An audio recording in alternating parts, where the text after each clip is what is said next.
What we're about to watch is a video of a pretty new kind of innovative, they're even calling it controversial way that we could reverse climate collapse. My life these days is dedicated to restoring the health of the ocean to its historic levels of abundance. And we do that by treating the ocean as a series of ocean pastures. A great scientist, John Martin, pointed out in 1988, if you take a tiny bit of mineral dust back to the ocean, that will help the plankton bloom and can allow the oceans to remove the vast majority of humanity's carbon dioxide from the atmosphere.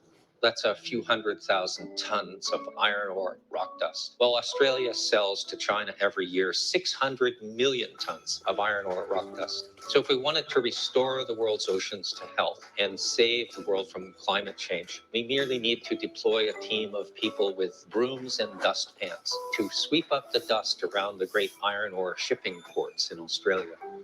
If we use the ocean and the sun to power photosynthesis, we can mitigate climate change. And it won't take decades to do that. It will take mere years. Instead of costing trillions of dollars, it will merely cost millions of dollars. I'm sorry. Did you just hear what he said?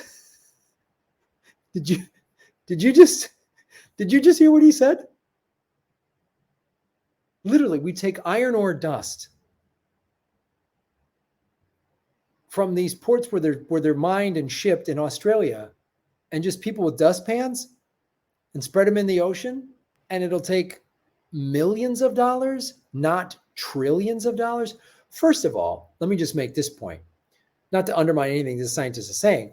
Even if it did take trillions, we have the money to do that. We just gave trillions of dollars in stimulus money over the last couple of years that mainly went to Wall Street people. Some regular citizens like you and I got it, but let's be honest, it mainly went to Wall Street bailouts, and 100 new billionaires were created in the single greatest upward transference of net wealth. Not to mention wasting $3.5 trillion on a 20-year war in Afghanistan, where 4 presidents from both political parties replaced the Taliban with the Taliban, only now the Taliban has $80 billion in American weaponry. So there's a couple $1 trillion we could have spent. Then there's the $1.5 trillion wasted on just researching and developing the F-35, a fighter, bomber, whatever jet that we don't need. So I just want to make it clear, even if it did cost trillions, we do have the money to do it.